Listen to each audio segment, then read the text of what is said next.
Hello, everybody, and welcome to beautiful, sparkling, glistening episode 96 of the Best Games Period. I'm your host, Jack Gardner, and with me this week is my ever amazing co-host, Naomi Lugo. Hello, everyone. And now I need to hire you to introduce me to everyone and, walk behind me when I walk in rooms and everything. And I'm going to guess that this jubilant intro into our show is because we have one of our first few beautiful days of spring in Minnesota. We finally see the sun. It is wonderful to be able to see the sun and to go outside relatively unjacketed. Yeah, I went on a walk today. What? I know. I bet you even broke a sweat. Nah, it wasn't warm enough for that. But I went outside and I played a little bit of Pokemon Go, Oh, okay. It only crashed once. Oh, and okay. I went and beat a gym, and then someone immediately took down my Pokemon and replaced me. So, jeez, it was a good day. You accomplished something, and then you lived to see it ripped down before your eyes. I still accomplished it. I just got usurped. We just have a really competitive little area where I live. There's a couple gyms right next to each other, so it's always blue versus red, and we always kind of just switch around. I like going in super early in the morning and usurping everyone else and taking them down. And then my blue peeps come and they crowd the gym. It's pretty nice. Oh, you're mystic, huh? Absolutely. Boo. Boo. I can't believe we never went over that in the Pokemon Go episode. It's a minor detail, I'm Team Valor all the way.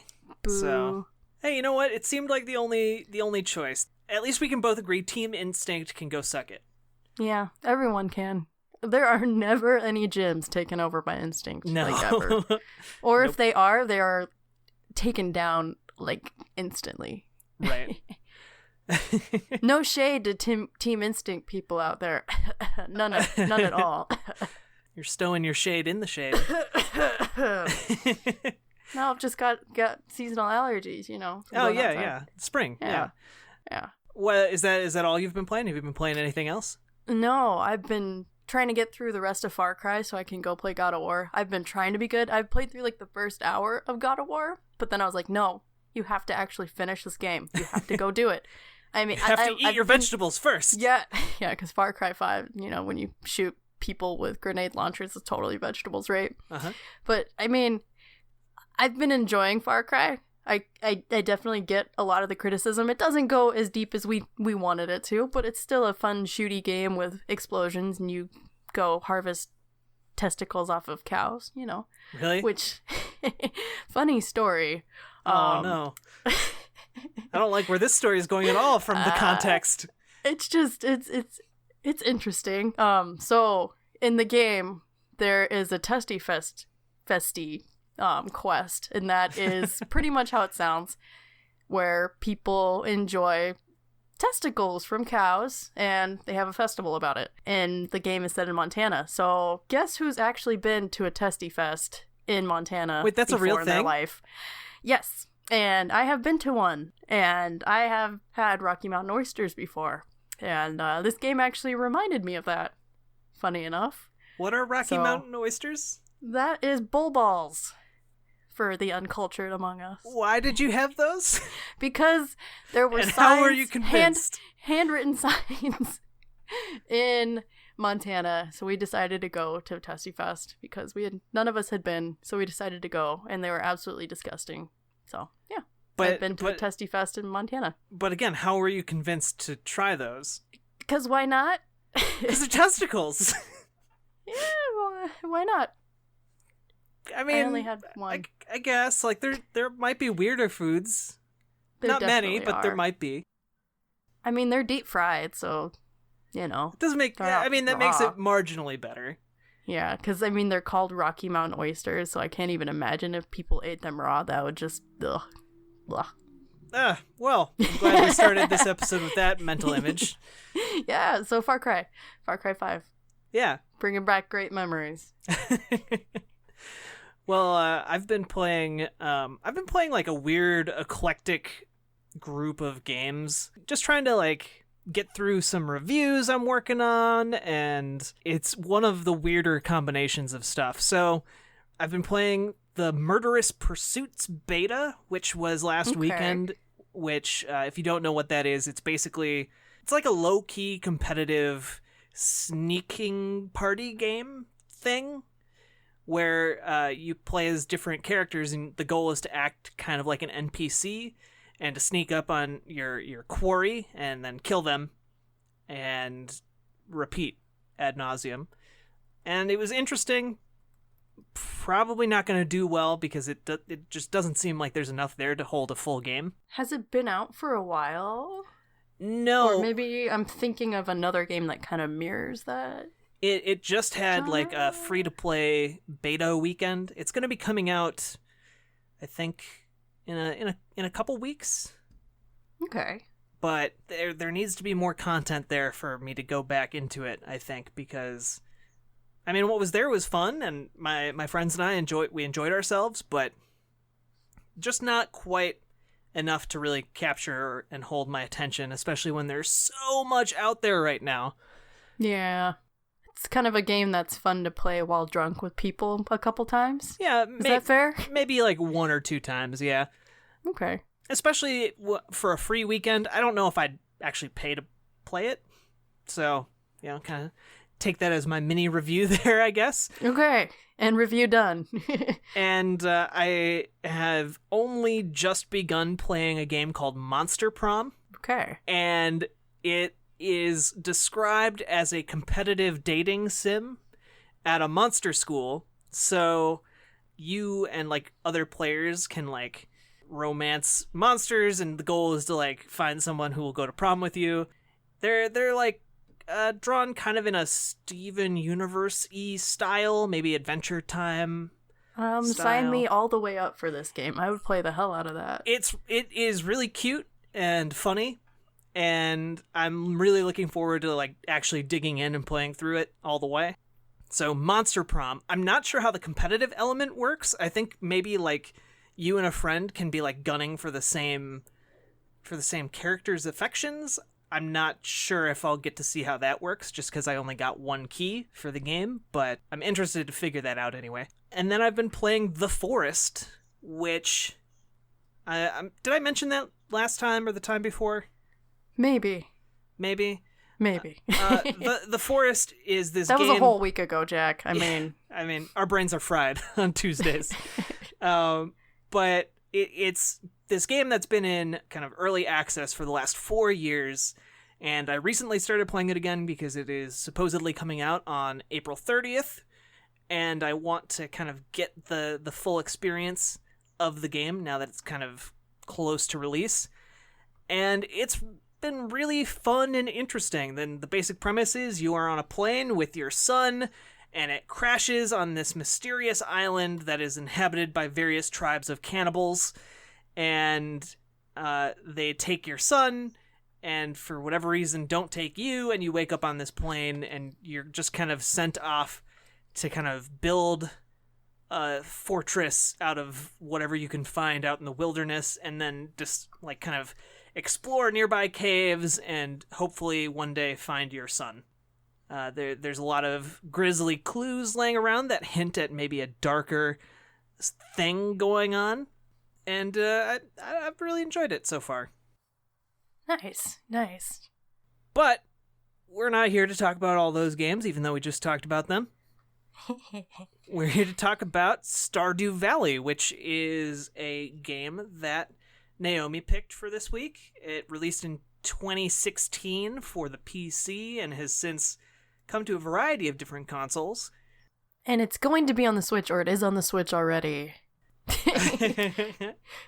It released in 2017 on the Switch, yeah. Thank you. Supposedly this year it's coming to Vita. We'll see. Oh my god. Yeah, I remember my poor Vita. May it rest in peace. I was so excited. This was before the Switch even came out, before we knew about the Switch. I was so excited when they announced that it was going to come to the Vita, and it never did.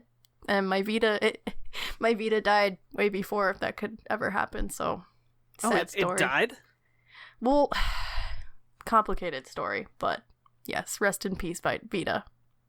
I sense you don't want to go into it, so we can just go on by that story. Maybe by the time I get another one, you'll be ready. You'll be but yeah. Anyway, so I mean, for those of you who don't know about this phenomenon of a game, it is a farming sim, to put it very basically. That was made by one person. They do have a publisher, but this one person made sure that he kept all creative control after being acquired by the publisher. So he did everything from the art to the coding to the music, absolutely everything. And this is a very content-rich game for what it is. You can definitely steep tons of hours. I think one of the stats I saw was that someone went to something like, I know this is going to be a really weird range, but 4 to 7 years. What? Which is a lot of in-game time. Each what? So each year, yeah, I know that's not very helpful. We will figure out how many years someone has played in Stardew Valley, and I will get back to you. Like in real world time, or no, okay. In-game years. It has not been out for 4 to 7 years. I was trying to do mental math to see if it's actually been like in early access for like 7 years or something, and I just totally missed it. No, more like Naomi forgot whether it was 4 or 7 years in game. Okay. Offered this ridiculous range of years. Anyway, someone has spent a lot of time in this game, and that's totally possible. So the way it's formatted is it's definitely like Harvest Moon, but it has ventured enough away from it that I think we can safely call it not a clone at this point. And I don't know if you want to debate that, Jack, but I think it's differentiated itself enough. It's definitely drawn some a lot of inspiration, and the creator himself has said that he wanted to make a succession to Harvest Moon, but so there are people who will claim that this is a clone of Harvest Moon because why exactly? Because it has a farming aesthetic, I mean, it's about Eric farming. Barone, the creator, he made this game because he loved Harvest Moon so much. He wanted to create something that had the same feel as old Harvest Moon games because he felt like the newer ones didn't quite reach up to that caliber. Yeah. So he decided to make his own. He thought it would take like 6 months, and it took like something like 5 years. That is the story of every great first-time indie dev. Yes, but he finished it, so that's good. It was directly and unabashedly inspired by Harvest Moon, so that's where the Harvest Moon clone kind of comes from. But it's obviously its own thing now. But I guess I'm confused by why people saying that it's a clone, like where you get that, because I've played a lot of Harvest Moon, and I've played a fair amount of Stardew Valley. Okay, yeah, there are some similarities, but a lot of those similarities come down to it's a pixel farming game. Yep. Within that framework, you can do a lot of different things, and I feel like Stardew Valley does a lot of different things from Harvest Moon. I guess I feel like the reading of it as a clone could only come from a place of, well, both are about farming and have pixel art, so they must be the same thing. Yeah, and I think the creator has even said, like, in the development of the game, he made it different in so many ways. Like, it started out more as a clone, but then it kind of just turned into what it is now, if that makes sense. Yeah. Yeah, so, I mean, I obviously don't think it's, like, a straight-up clone. Definitely not. It has a lot of different elements that Harvest Moon doesn't. But, so you start this game as you get to create your own little avatar, pixel version of you, and you are working in an office, and you're super sad. You're working next to Woody from Toy Story for some reason at, like, Jojo Mart headquarters corporation. And does he work for Jojo Mart at the beginning? Yeah, he does. Okay. Or they. We'll go with non-binary pronouns. Yeah, whoever you want to be. Yeah. Starts working at Jojo Mart, or Jojo, headquarters in an office building. And their grandfather recently passes away, and that's how the game actually starts. So he he inherits. How does that work? Yeah, What's he is that the word? He bequeaths. Yes, we'll use that. His farm to you. And so you're like, screw this office, I'm out, bitches. So you go to Stardew Valley where this farm is. And because you are just done with the day-to-day office routine, you want to go breathe in the fresh air, so you're like, let's do this. So you go to your farm, and it's a cute little farm, but it's a mess. And Robin, the local carpenter, is not ashamed to tell you so. So that's how you start the game. You inherit this farm. That's the freaking word, inherit. And you basically go from there. There's a lot of different paths you can go down. So you start out making money basically by farming a few crops, but after you make a little bit of dough, you can decide where you want to go from there. You can breed animals, you can, do all sorts of different things. You can go mining and adventuring and yeah. Yeah, it is one of the ways I think it differentiates itself from Harvest Moon is that Harvest Moon completely focuses on the farming, and while that is certainly a big aspect of Stardew Valley, like I guess the core story of Stardew Valley is kind of building up the farm from kind of its ramshackle state into like an actual farm you can be proud of that you built up with your own two hands. But you can choose to completely ignore that and, like you said, go heavy into mining or adventuring. Like you can go and fight monsters and stuff in the local mines, and there's a whole like kind of a story side quest thing associated with that. There's another side quest with gathering the right stuff to appease like the local farm spirits that live in the old city hall. Called? They're like sprites. They are adorable. They are really cute. So like you can do kind of these non-farming related activities. In fact, and you can go fishing. Yeah, that's a big one. Fishing sucks. I hate it. It's hard, but once I finally learned it, it's okay. I mean, it's okay, but I would rather be doing almost anything else than fishing in any video game. Burn. And the little woodland sprites are called Junimos. Yeah. But like, you can focus on those, or you can ignore all of that and basically just grow enough crops so you can sell them and have some spending money, and then like just heavily invest yourself in like the story of the people who live in this town, which I believe is called Pelican Town. Yes. Pelican Town resides in Stardew Valley. And like each of the residents has kind of their own thing going on. Like they're all unique people with wants and dislikes, and like they have goals and ambitions. And they like you get to interact with them and know them and kind of befriend them and become a part of the community. Yeah, that is a huge part of the game. And like Jack said, each character has their own thing, and you unlock these characters kind of by befriending them. It's a video game, so of course you gotta give them gifts. You gotta get them what they like too, because if you get them what they don't like, they will start disliking you, or you'll lose points. Like real life, Mm-hmm. If you don't give someone their daily present, they just ignore you and stop talking to you. Right? What kind of interpersonal relationships have you had, Naomi?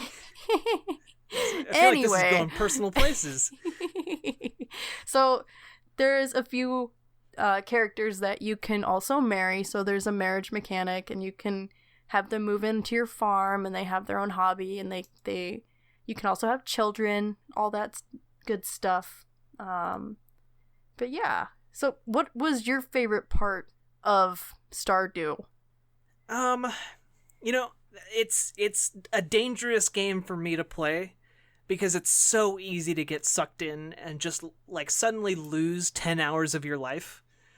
Yep. Because you started playing and it falls in you start to fall into like a pattern with like the day night cycle that just one more day. Yeah, just one more day, or like, oh man, if I do one more day, my crops are going to come in and I can sell them and have fall. A big payday. Or you get like kind of focused on a goal. like improving your relationship with the townsperson, or completing a side quest like finding the mayor's pants. And I guess I didn't really have a favorite activity. I did find it kind of irritating to like try and appease some of the side quests, where it's like you'd get like a side quest halfway through a season to like grow, obtain for me a melon, and it's like, well, a melon takes. It's spring, bro. yeah. It's like I'm not gonna be able to get that for you. I'm not a miracle worker. I'm just a humble farmer. Or like, so sometimes there were just like little things like that where I'm just like, I wish this was easier or less irritating. Yeah, but, like I would become a hoarder. Like I know someone's going to ask for this at one point, so I might as well just hoard all of it in my house. Yeah, here's this 12-week-old grape I've had in my chest. Or some fish that I caught last year, you know. And normally I would have said like something, I like kind of the more active things, so maybe like adventuring in the mines, but the combat doesn't work great in this game, and that's fine because it's not primarily a combat game, but it's also not particularly something that I enjoyed, if that makes sense. Yeah. Like I was doing it to discover rather than doing it because I actually like doing it. Yeah. I guess just farming was my favorite part, and kind of slowly bringing order to this chaotic farm landscape that I've inherited, you know? Yeah. Breaking down the bushes, getting rid of the rocks. Yeah. All that super fun spring cleaning stuff. Upgrading my farm. It's funny that you mentioned the side quests, because I rarely did any of those because of that. It's like, you guys can go get your own crap. I need to make some money. Yeah. Go to Jojo Mart. Losers. Go to Jojo Mart. But, so, we kind of glossed over it, but kind of the main story of the game is this community center that you're trying to revitalize with the Jumino little woodland sprites. So, they have different boards that you need to fill up. So, there's like a animal room, so you got to bring in milk and eggs and all that, so it kind of nicely progresses along the years that you're playing. So like, you'll obviously not be able to get goat's milk your first year unless you're a miracle worker, you know. It'll take some time and money, so the pacing on that's really good. And then there's like a fishing one, there's like random ones, there's seasonal ones. Yeah, exactly. So you are working to revitalize this community center, which is a nice little metaphor for revitalizing the community. And Jojo Mart's like the stand-in for Walmart, kind of coming in and commercializing everything and running like local businesses out of business. Exactly. And it's the antagonist of the game. So you have a very sneaky little choice that you can do immediately. You can choose to go to Jojo Mart and get a Jojo Mart membership, and that will just, I think it destroys a community center or something. Over time, Yeah, and so you can choose to do that, and then you'll have to steadily be buying these upgrades that you would otherwise earn from the Juminos. So it's a sinister little plot device there. Meanwhile, if you complete the little sprites boards, they will dance around you and follow you around and unlock bridges around town and unlock little. But is it a sinister choice, or is it just a choice? Like it's the kind of thing that like really speaks through gameplay mechanics, you know? Like, yeah. I'm not gonna say you're a terrible person if you go and get a Jojo Mart membership, because they sell cheaper things and you might not want to. Did you choose the Jojo Mart over the community center, Jack? I did not. I'm just saying for the people out there who might have chosen that. Right. Like right. it's not necessarily bad, but you know it. Or how about not sinister but cynical, I guess. Yeah.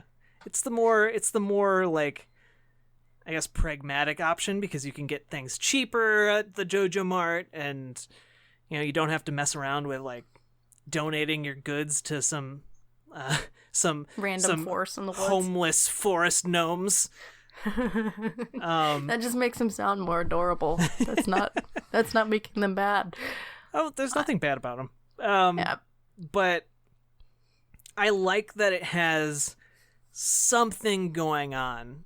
And that's like one of the things that, looking back on older Harvest Moon games, that I feel has typically been lacking, is that they're really, when you get down to it, not really about anything other than building up your farm and gosh gee golly, everything's swell.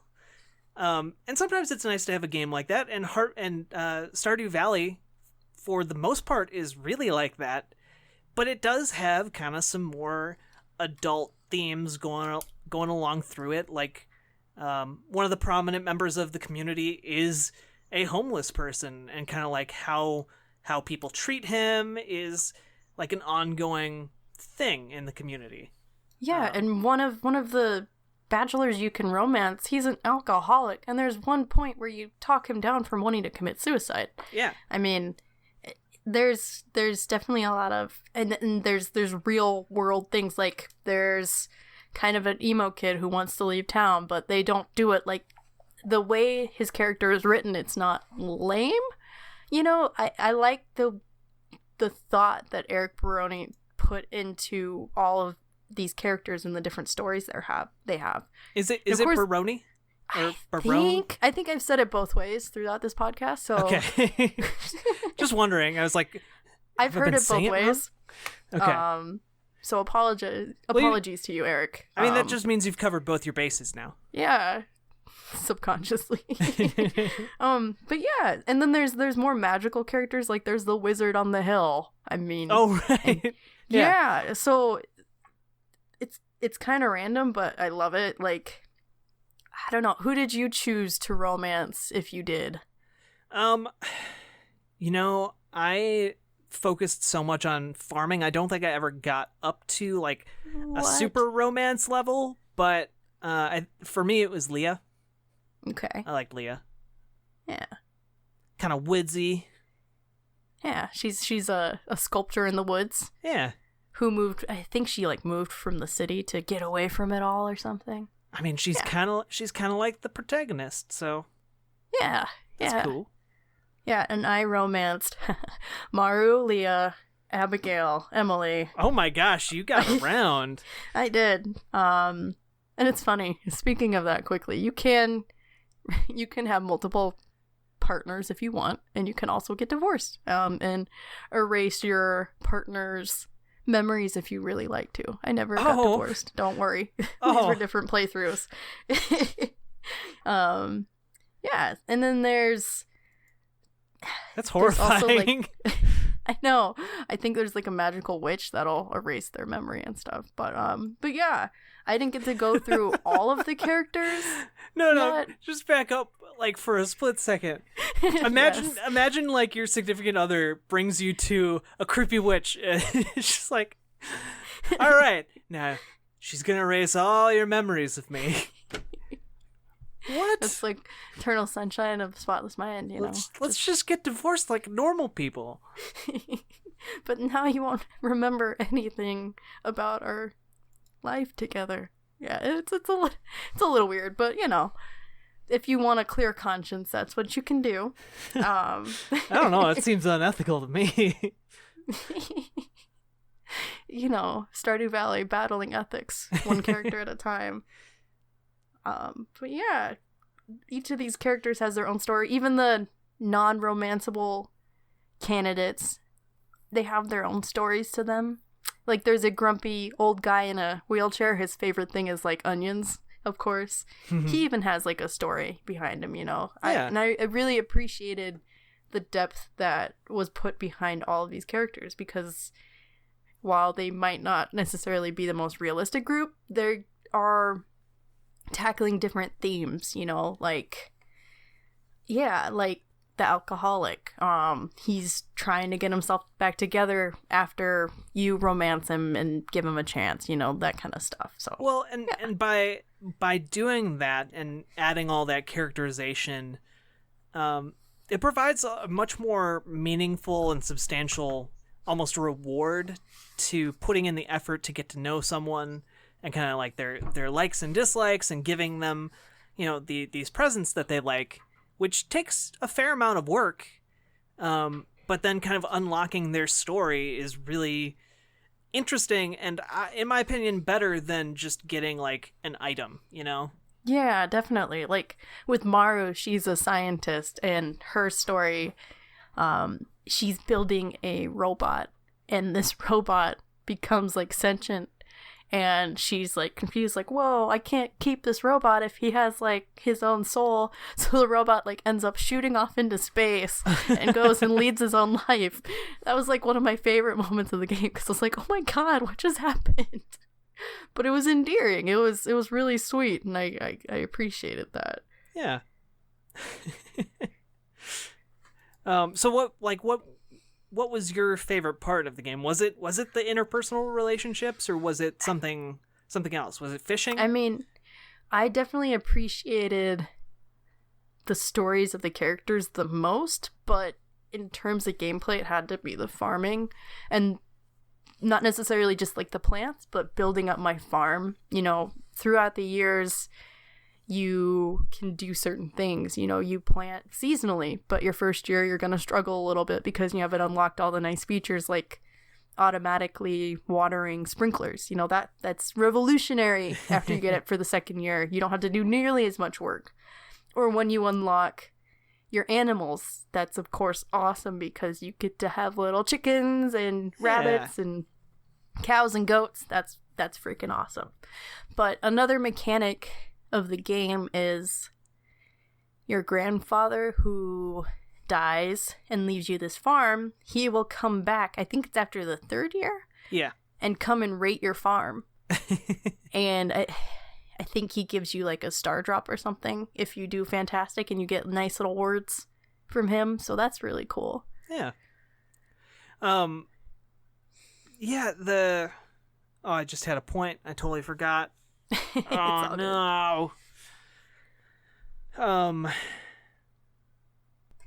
Yeah, totally gone. Empty vault in there. Sorry. It's all good. No worries. But yeah, the game has a lot of depth and a bunch of different systems. So even if you don't like the farming or don't care about people, you can go off and upgrade your weapons and slay monsters in the caves. And I really enjoyed the care that was also put into the different systems. Like, a really good mechanic of the game is your exhaustion meter. I think it pretty much sets the tone, I guess, for the entire game. So your first day, you can go out and you will want to, pull out all the weeds, chop down all the random logs because you want it to look nice and you want to get to work. But you'll swiftly notice that you'll start to get tired with every swing of your axe, with every chip of your pickaxe. You lose your meter, and that's something that you'll have to build up or eat food, and that applies to everything that you do. And then, of course, while everything is going on, the day cycle will also be cycling through. So you are limited on time. And that is a huge, huge, huge part of the game, is managing your time. Yeah, I mean, if you stay up past, I think, 2 a.m., you just collapse and you wake up with a doctor's bill. Yeah, they'll take some money from you. But yeah. Oh, going back to the characters really quick before I forget. One of my favorite articles, and I think it was on Kotaku, is about the blonde girl. I think her name is Haley. She's kind of the shallow one. Is about how this person playing the game fell absolutely in love with Haley and just realized that she is a cold, heartless woman who will never love him for who he is. And just the way it was written was amazing. But you can really get that kind of sense from these characters. Yeah. Like, you'll give her presents. Like, I think her favorite thing is sunflowers, but she'll just be like, okay, thanks. I've never romanced her all the way to the end, but she's just not a very deep character, and I think that kind of stays all the way through. Like, she'll be mean to her sister Emily, and they'll fight all the time, and she'll be selfish and mean. But, I mean, some people are just like that, and they kind of kept that with her. So this poor person who fell in love with this NPC had to deal with her and just realized that she will never change, and then fell in love with Penny, I think, because Penny's like the sweetheart of the game. Yeah, a lot of people like Penny. Yeah. And I get it. Well, she's a librarian. I mean, come on. She's got everything going for her. Books, books, and books. Yeah. Girl and I after think my like own her heart. favorite thing is like a flower that you can forage for. Yeah. Oh, and I do love foraging. That's kind of one of my favorite things in a lot of games, like open world games. I love Really? like alchemy. Yeah. Oh like man, you have the Skyrim, weirdest gaming tastes. Okay, go on. Go on. Gee, thanks. No, I no love judgment. like Skyrim. I will go on for hours, like trying to find different things. Like lean over the sides of cliff to catch butterflies and whatnot, so I can eat all of the alchemical elements. Oh my god. So yeah, I really loved foraging in the game because each new season you could go out and find different things. It's like free money, man. So I finally remember what my point was going to be when you what was your mentioned point? when you mentioned seasons right then. There is I would recommend that people who have not read up about the game or like strategy go into Stardew Valley blind if you're going to play it, because I think there is a really satisfying feeling of having learned all of this stuff yourself, like the most optimal way to farm and like the when to upgrade to what and all that stuff. Like you can plan it all out on spreadsheets or like plan it out on grid paper or something, but it's really a lot more fun to just go in and figure it out for yourself, I think. Yeah. I mean, there's an extremely detailed wiki that'll tell you pretty much everything about every character and every single item in the game. Because another thing with the characters is they all have there's an item that they like, there's an item that they dislike, there's an item that there's neutral, and then there's items that they love. So if you give them items that they love, obviously you'll get a little bit more bonus from that. So knowing that kind of stuff is very important. Or like fishing. In order to get certain fish, there's specific conditions. Like I think squid is during the summer between like 6 p.m. and 1 a.m. or something. So it's a little hard. But I mean, if you figure out those things, it's like Jack said, it is very satisfying because it is so specific. Like how are you going to know that? But once you finally catch that damn fish that you need to fill up the rest of the Jumino's board, it's very satisfying. Oh yeah. Feels great. And it is just an interesting learning experience, especially your first year of playing Stardew Valley in-game and learning kind of like what works during each season and what doesn't, what you like, what you can do differently and do better. And that makes the second year feel all that much more like fulfilling, like you've, figured out the ropes, It's like being a freshman in high school or college, and then when you go back your sophomore year, you feel so much more superior to those freshmen, those stupid little freshmen. Yeah. Another thing that I really love about this game, and this was kind of a later update, but you can choose the different type of farm you want. So you can choose the standard farm. That's the vanilla version, I guess. But then there's like one with rivers and lakes, so you can do more fishing. There's one that's more apt for mining. There's one that's filled with more monsters, that kind of stuff. So I feel like that detail really helped with the customization that I think a lot of people who like sim games really love. Like making your farm look as beautiful or making it as optimal as possible. I think that this game just really tapped into that for me. Like, I was more about segmenting things off and putting, like, this is my flower garden, this is where my animals are, this is my honey area. Yeah. Like, I felt a lot of achievement through that organization. No, yeah, like 100%. I get it. I get that appeal. I think, and this is where kind of like my gripes with the game kind of start coming up, is that there are so many different things to do outside of farming, and the core farming experience I think is like really, really great. But like a lot of the side things feel kind of like they could be done better, or like they weren't fully fleshed out and they were kind of added in as afterthoughts, or like were prototyped and never quite gotten 100% right. And like to some extent I feel like that's a really unfair criticism, because this was made by one guy, and it's in that respect it is a very personal game. But it's just like I mentioned earlier, I don't feel particularly engaged when I'm like going into the mines and fighting monsters. Like I just want to get down to the bottom. And I don't feel super engaged when I have to fish for, these, however many species of fish there are.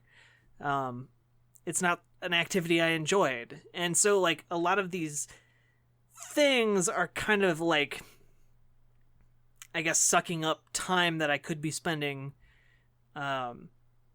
elsewhere. So in a especially when the time management in the game is so important, it can get kind of frustrating if you're trying to go into these activities and you're not connecting with them. And I think how well you connect with them really depends on the player. I think the farm stuff is almost universally enjoyed by people. There might be some people out there who aren't super big into that, but I think it's done well enough that it will at least hold people's attention. The other stuff, I don't know. Like, again, fishing, fighting. Fishing hurt you, didn't it? Or sometimes those side quests where you have to like find the mayor's pants. It's like some people might look at that and just be like, that's a lot of tootling around in the wilderness that is irritating.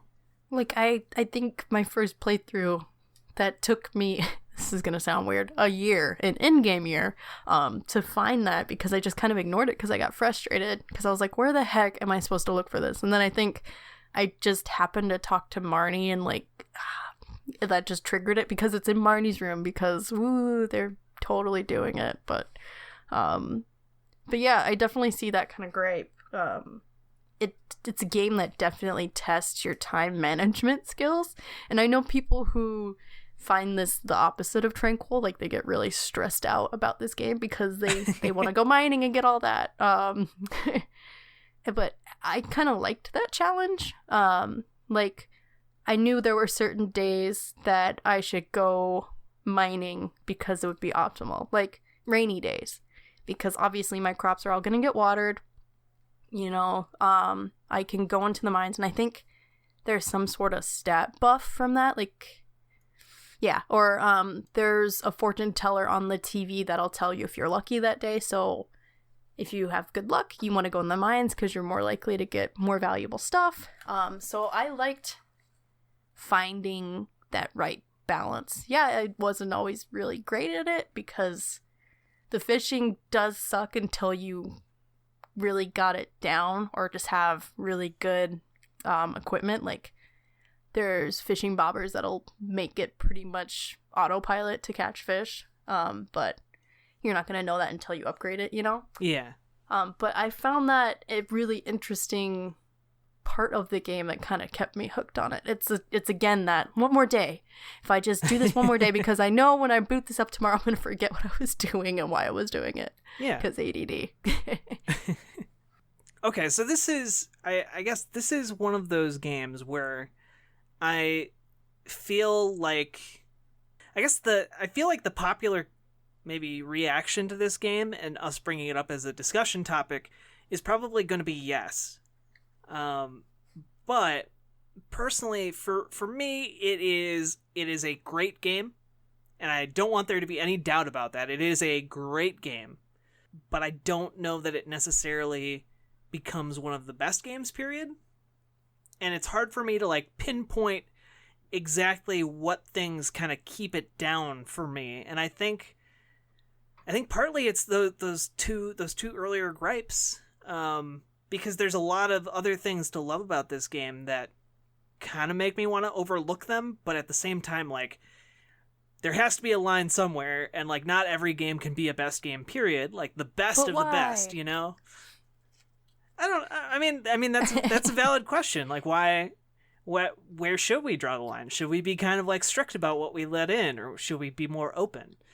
And I think for me it just falls a little bit shy, and I'm not sure exactly how to perfectly encapsulate that in a verbal argument. Yeah, so I guess I can counter that with why this is one of the best games for me. Yeah. Is actually one of my favorite games, like, ever. And I think that's because it is such a deeply personal game. Like, again, one person made this game over the course of 5 years, and they painstakingly made this game. Like, there were points when Eric Barone scrapped, like, the entire arts for every character because it just didn't work for him. Or redid different systems because it just wasn't quite right. And I think that definitely translates for a lot of people. Like, this game helped me through a really dark period of depression because of that. It can, like, I could see just the personal touches to it, and going through those character stories really just, it spoke to me a lot.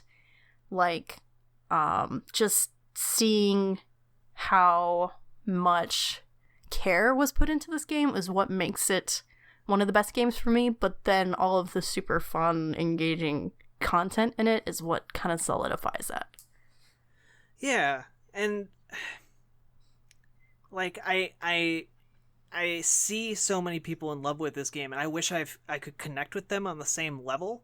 And so I don't know if it is a personal hang-up of mine that I just don't enjoy it as much as other people, or if it is like the critic in me that is like just hyper fixated on a few small flaws. Because normally I think that games, especially games that are made by like a small team or like one person, I generally give them more of a pass for kind of those rougher edges.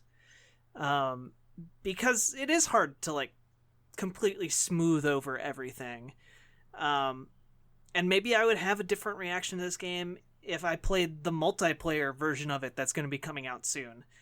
I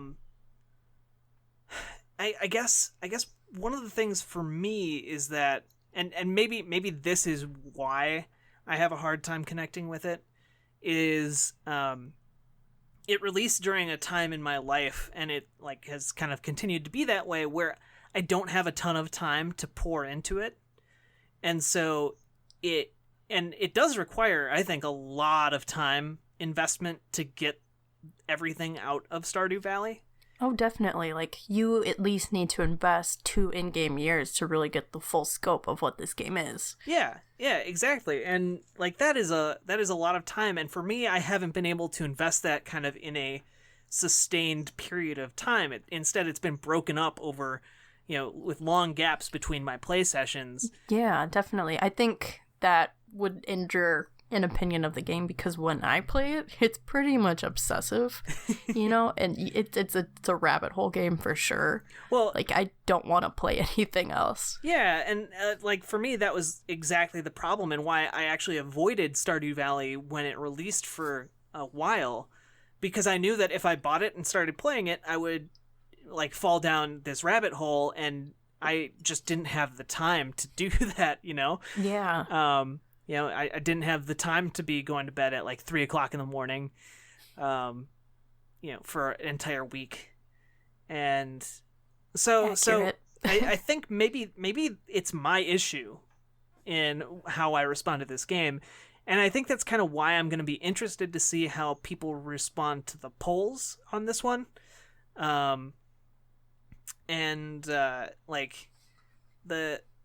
just, I am interested to see how people react to this being on the show, just because I don't know if I am unique or if other people have different opinions, and that's why I always enjoy kind of seeing our poll results and seeing kind of what the popular consensus is.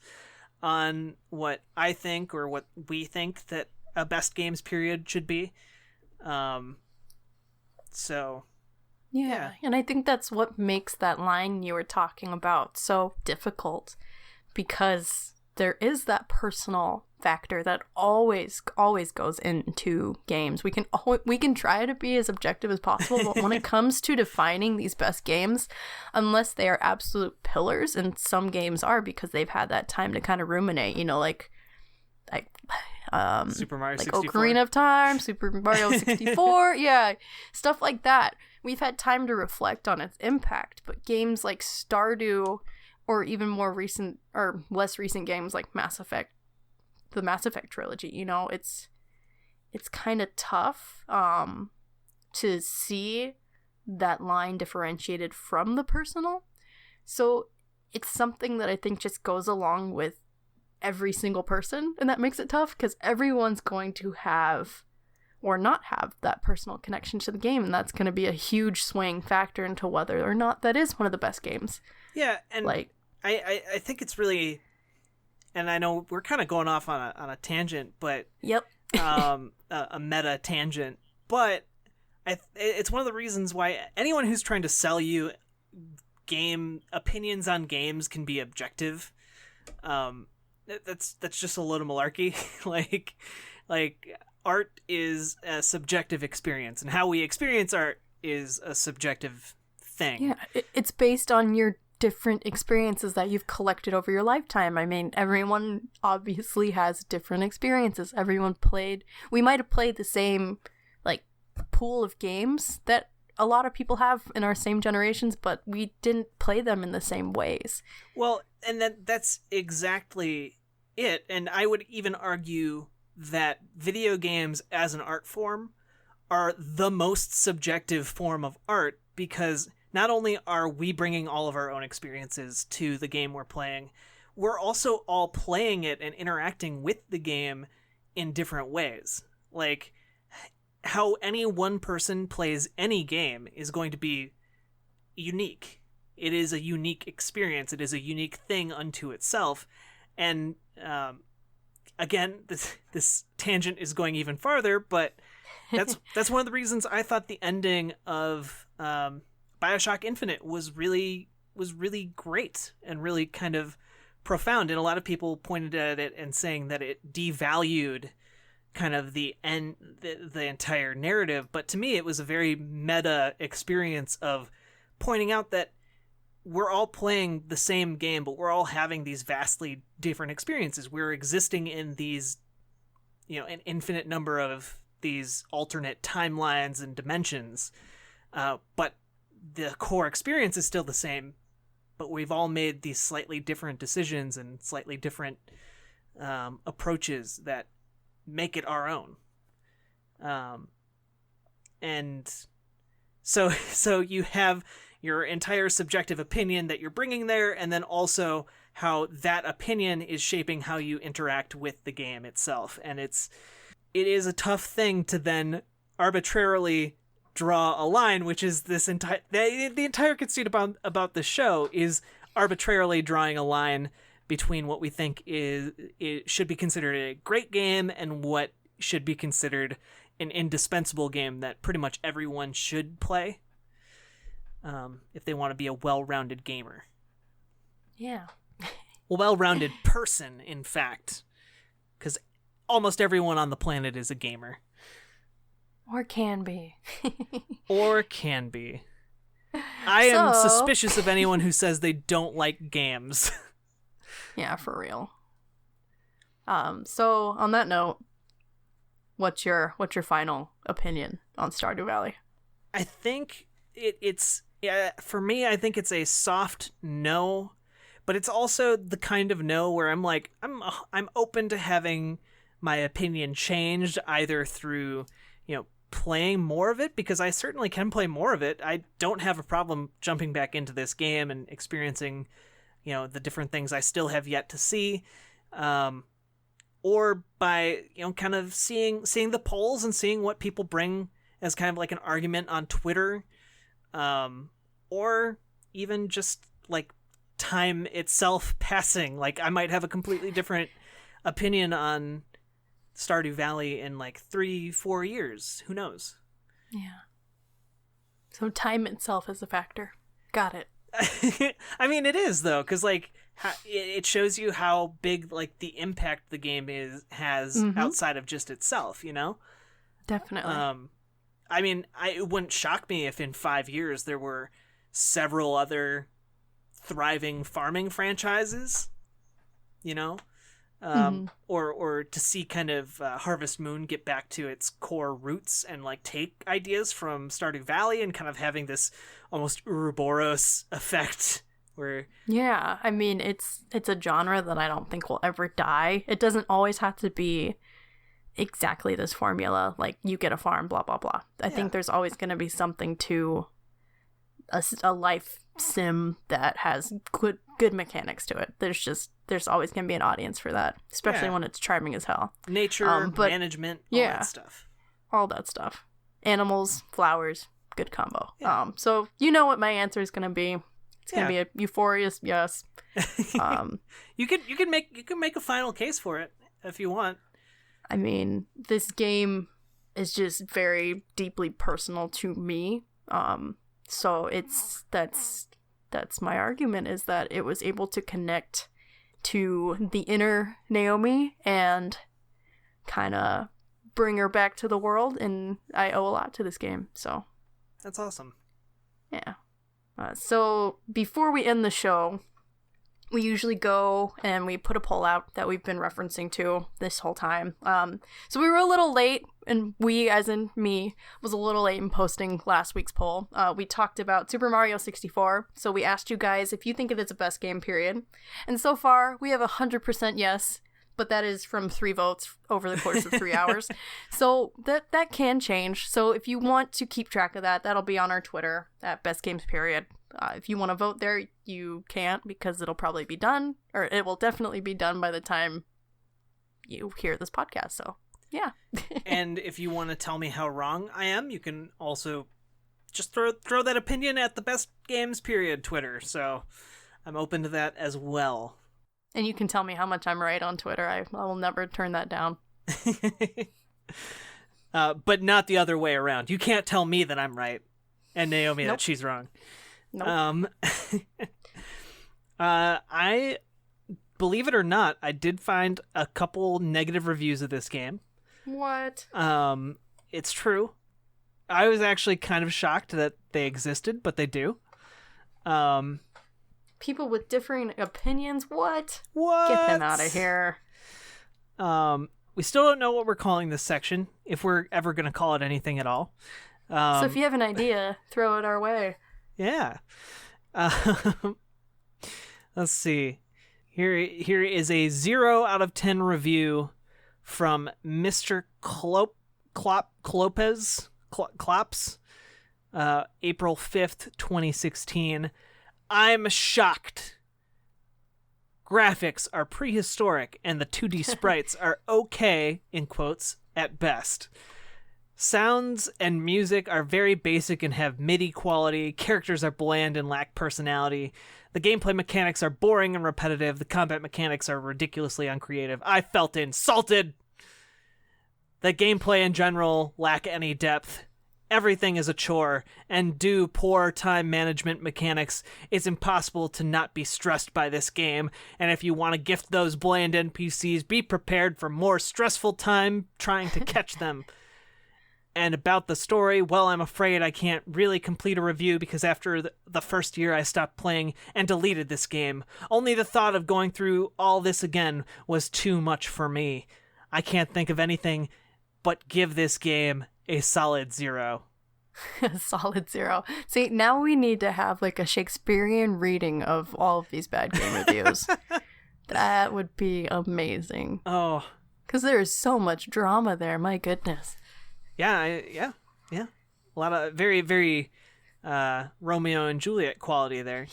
Yeah, good for you for being passionate. So, thank you, Mr. Klopes, for your insightful thoughts on what could be next week's Best Game Period. Yeah. depending on what you, the listeners, say on Twitter. So get at us at bestgamesperiod. Twitter at bestgamesperiod. Apply directly to the forehead. And with that, I'm excited for the game we're going to do next week, and the maybe possible guests that we might have, plural guests, next week. I'm excited. Teasing it. And with that, you can find the podcast every Monday. We post a new episode on Game Informer and Extra Life. And if you've never heard of Extra Life before, it's a wonderful charity that helps sick and injured kids across the United States and Canada. It's really great, and people play games to help them get better. How great is that? So you can learn more over at extra-life.org, and you can find this podcast at community.extra-life.org, where you can find the show along with a bunch of other articles about games and gaming and tabletop games and all kinds of different stuff that's really awesome. And maybe even connect with people in your local area to do more good for the kids. So check that out. You can also find us on Libsyn, iTunes, Apple Podcasts, all the SoundCloud, all the places you might find a podcast. We are probably there. So look us up, Best Games Period. And am I missing anything? Anything? I think we got it. Okay. Good. Well, in that case, anything you want to plug or add or... Just that if you ever have a game that you feel super strongly about and want us to discuss, just throw us a line on twitter.com and we'll be sure to consider it. By the way, is that Tumblr up? It is, but it's still in the works. So okay. It's working to be as fantastical and magical as it can be. Is it going to be as fantastical and magical as that testicle festival? Yeah, I think they're pretty much equivalent. Okay, good. I just wanted to say that out loud. And with that, we'll be seeing you next time on the Flippity Dippity.